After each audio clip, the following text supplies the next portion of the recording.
الحمد لله رب العالمين والعاقبة للمتقين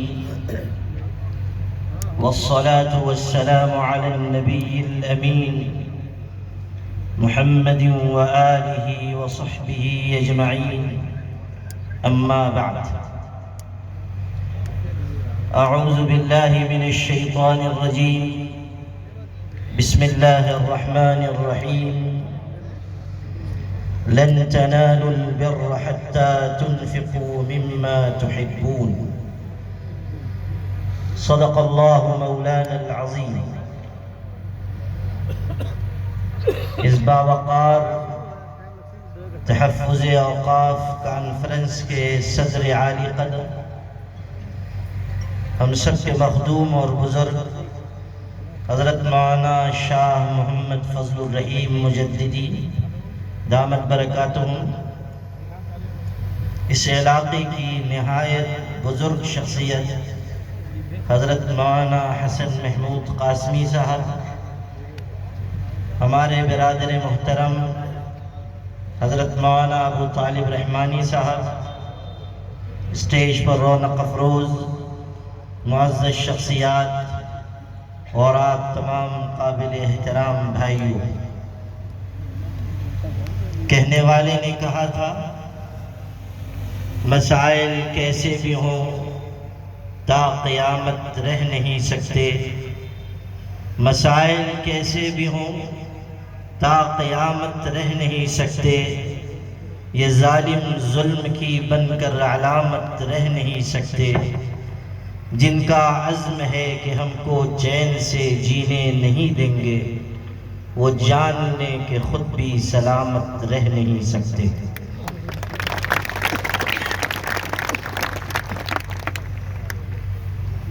یہ عظیم الشان کانفرنس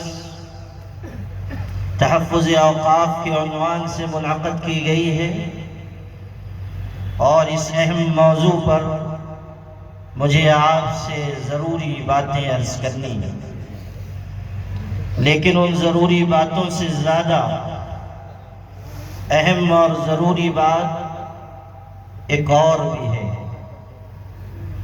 اور اس کے اظہار کو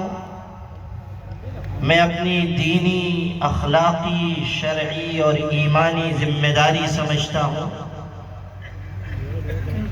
اور وہ اہم اور ضروری بات یہ ہے کہ اس ملک میں ہم نے ہزار طرح کے ظلم ستم سہے ہیں، لیکن ہم ارباب اقتدار پر یہ بات واضح کر دینا چاہتے ہیں کہ آپ کان کھول کر سن لیں کہ ہر ظلم و ستم ہمیں گوارا ہے، مگر ہمارے آقا کی شان میں ادنا گستاخی ہمیں گوارا نہیں ہے۔ اور اگر یہ راستہ اپنایا گیا جو اس وقت اپنایا جا رہا ہے کہ حضرت محمد صلی اللہ علیہ وسلم کی شان اقدس میں گستاخی کی جائے، آپ کے ناموس پر کیچڑ اچھالا جائے، تو پھر سمجھ لیجئے کہ اس ملک میں امن و امان شر اور فساد کی شکل میں تبدیل ہو سکتا ہے۔ اس ملک میں اگر ہم امن و امان اور عزت و عافیت کے ساتھ جینا چاہتے ہیں، اس کا ایک ہی راستہ ہے، اور وہ یہ کہ ہم اس ملک میں بسنے والے مختلف طبقات ایک دوسرے کے احترام کے ساتھ، ایک دوسرے کی مذہبی شخصیات کی عزت کے تحفظ کے ساتھ زندگی گزاریں۔ یہ کیسی ناقابل برداشت چیز ہے کہ کائنات کے محسن حضرت محمد مصطفیٰ صلی اللہ علیہ وسلم کی شان اقدس پر سوالیہ نشان قائم کیا جا رہا ہے۔ آپ کی عقل کہاں چلی گئی کہ آپ اس ذات کو نشانہ بنا رہے ہیں جنہوں نے انسانیت کو جینے اور رہنے کا سلیقہ سکھایا؟ آپ اس شخص کے بارے میں لب کشائی کر رہے ہیں جس نے عورتوں کو عزت کی چادر دی. آپ ان کے بارے میں بدگوئی کر رہے ہیں جن کے دنیا میں تشریف لانے کی برکت سے انسانیت کو اس کے زخم کا مرہم، اس کے درد کا درما اور اس کی مشکلات کا حل ملا. کائنات میں ان سے بڑھ کر مجسم رحمت اور کون ہوگا جس نے زخم کھا کر بھی پھول برسائے ہوں اور جس نے اپنوں کو نہیں بیگانوں کو بھی سینے سے لگایا ہو. سلام اس پر کہ جس نے بے کسوں کی دستگیری کی، سلام اس پر کہ جس نے بادشاہی میں فقیری کی، سلام اس پر کہ اسرار محبت جس نے سمجھائے، سلام اس پر کہ زخم کھا کر جس نے پھول برسائے، سلام اس پر کہ جس کے گھر میں چاندی تھی نہ سونا تھا، سلام اس پر کہ ٹوٹا بوریا جس کا بچھونا تھا، سلام اس پر کہ جس کے نام لیوا ہر زمانے میں بڑھا دیتے ہیں ٹکڑا سرفروشی کے فسانے میں، سلام اس پر کہ جس کے بزم میں قسمت نہیں سوتی، سلام اس پر کہ جس کے ذکر سے سیری نہیں ہوتی.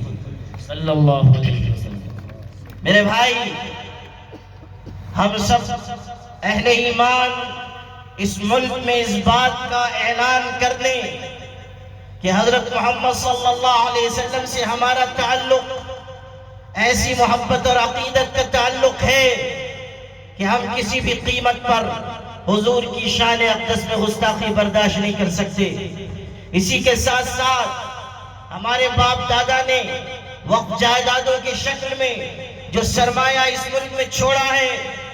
ہم اس سرمایے کے سلسلے میں بھی حکومتی مداخلت برداشت نہیں کریں گے. حکومت یہ چاہ رہی ہے کہ ہمارے باپ دادا کا دیا ہوا سرمایہ وہ غصب کر لے، اس پر ناجائز قبضے کر لے. ہماری لاکھوں ایکڑ زمینیں جا چکی ہیں، جو باقی بچی ہوئی جائیدادیں اور زمینیں ہیں اب ان کو بھی ہڑپنے کی کوشش کی جا رہی ہے. ہمیں